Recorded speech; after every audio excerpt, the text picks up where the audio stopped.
നമസ്കാരം. ജയ് ഭോലോനാഥ്. നെയ്യാറ്റിൻകര ഗോപസ്വാമി എന്ന് വിളിച്ച ആ മനുഷ്യൻ്റെ സമാധി അല്ലെങ്കിൽ ജീവൻ മുക്തിയാണ് ഇപ്പോൾ നമ്മളെ ഈ ചിന്തയിലേക്ക് കൊണ്ടുവന്ന ആ ഒരു സംഭവം. സമാധിയും മൃത്യുവും എന്താണ്? സമാധിയും മരണവും തമ്മിലുള്ള വ്യത്യാസം എന്താണ്?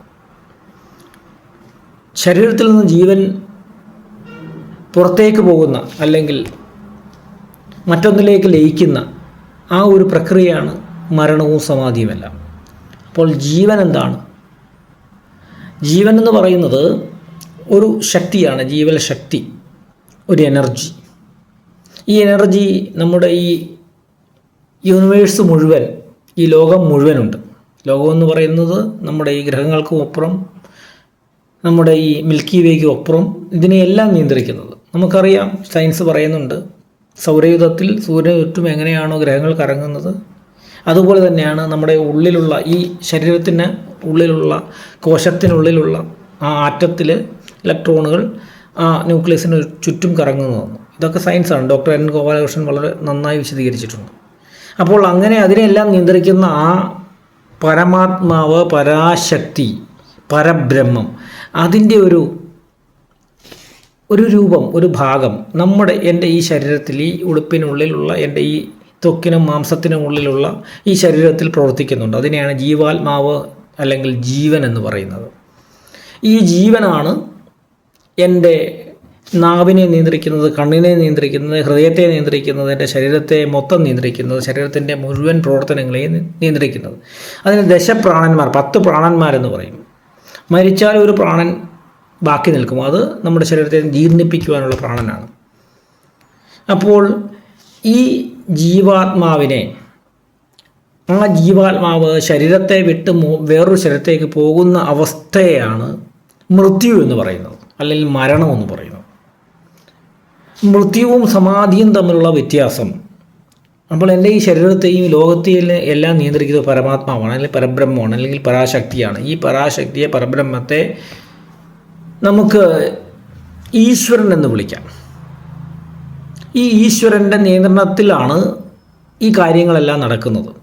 ആ ഈശ്വരൻ്റെ പൂർണ്ണമായ കൺട്രോളിൽ, നിയന്ത്രണത്തിൽ എൻ്റെ ഈ ശരീരത്തിൽ നിന്നും ജീവൻ പുറത്തേക്ക് പോയി വെടിഞ്ഞ് പുതിയൊരു ശരീരത്തെ സ്വീകരിക്കുന്ന ആ അവസ്ഥയെ മൃത്യു എന്ന് പറയും, മരണം എന്ന് പറയും. ഇതിലെനിക്കൊരു യാതൊരു നിയന്ത്രണവുമില്ല.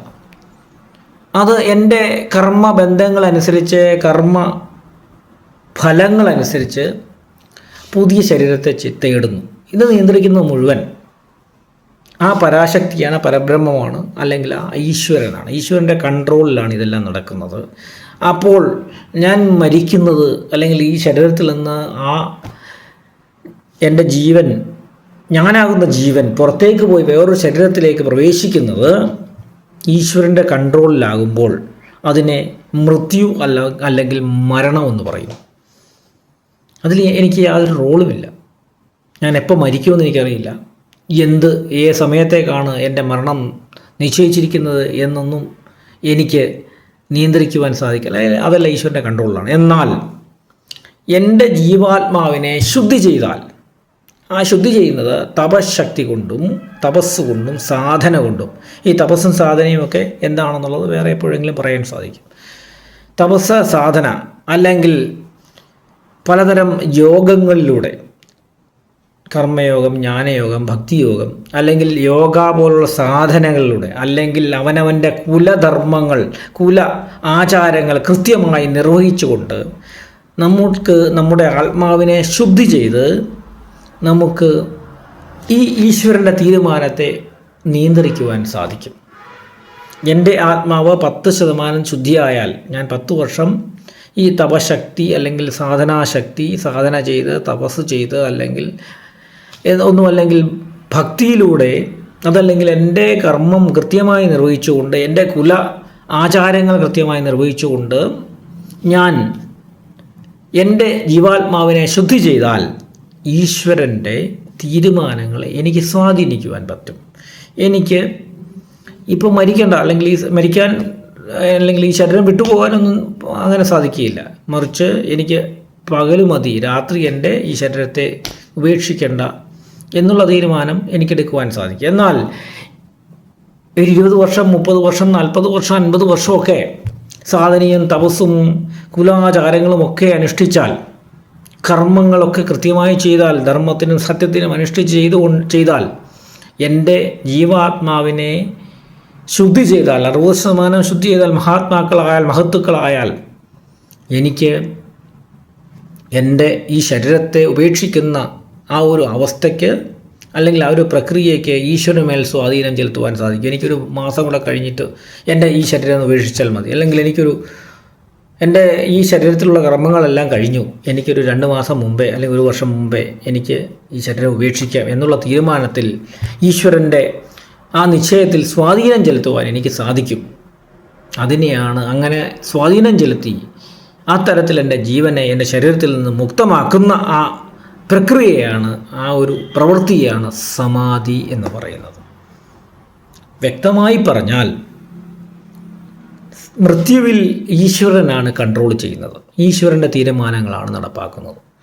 സമാധിയിൽ എൻ്റെ ജീവിതം അല്ലെങ്കിൽ ജീവശക്തി, പ്രാണശക്തിയെ ശുദ്ധി ചെയ്യുന്നതനുസരിച്ച് എനിക്ക് ഈശ്വരൻ്റെ തീരുമാനങ്ങൾക്ക് മേൽ എനിക്കൂടെ ഒരു സ്വാധീനം ഉണ്ടാകും. എൻ്റെ അഭിപ്രായം കൂടെ കേൾക്കും.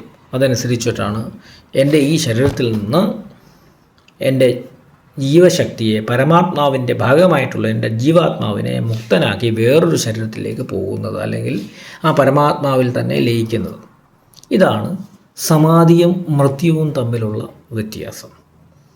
ഇനിയും എല്ലാവരും ചിന്തിക്കുന്നത് ഈ സമാധി എന്ന് പറയുന്നത് മരിച്ചതിന് ശേഷം, അതായത് ശരീരത്തിൽ നിന്ന് ജീവൻ മുക്തനായതിന് ശേഷം ബാക്കി വരുന്ന ശിഷ്ടഭാവമാണ് ഈ അളിഞ്ഞു പോകുന്ന, നശിച്ചു പോകുന്ന, ജീർണിച്ചു പോകുന്ന ശരീരത്തെ ദഹിപ്പിക്കുന്ന, അല്ലെങ്കിൽ കുഴിച്ചിടുന്ന, അല്ലെങ്കിൽ പലതരത്തിലേക്ക് പഞ്ചഭൂതങ്ങളിലേക്ക് മാറ്റുന്ന ഈ അവസ്ഥയെ മാത്രമാണ് സമാധി എന്ന് പറയുന്നത് എന്നാണ് വിശ്വസിച്ചിരിക്കുന്നത്. ആ രീതിയിലാണ് കഴിഞ്ഞ നെയ്യാറ്റിൻകര ഓവൻ സ്വാമിയുടെ വിഷയത്തിൽ പലരും, അത് ഹിന്ദു മത അധികാരികളായിട്ടുള്ള പല ആൾക്കാരും അഭിപ്രായം പറഞ്ഞത്. എന്നാൽ അല്ല, പഞ്ചഭൂത സമാധിയുണ്ട്. ഇതൊക്കെ കൃത്യമായി നമുക്ക് മനസ്സിലാക്കുവാൻ സാധിക്കും.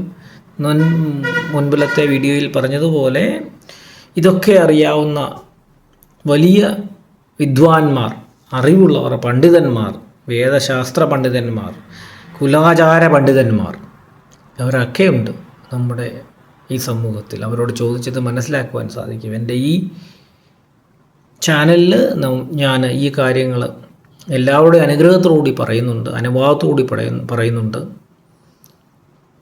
അടുത്ത വീഡിയോയിലേക്ക് ക്ഷണിച്ചുകൊണ്ട് നിർത്തുന്നു. എല്ലാവരും ഒന്ന് സബ്സ്ക്രൈബ് ചെയ്യുക, ആ മണിയടി ശബ്ദവും ഒന്ന് മുഴക്കുക. നന്ദി, നമസ്കാരം.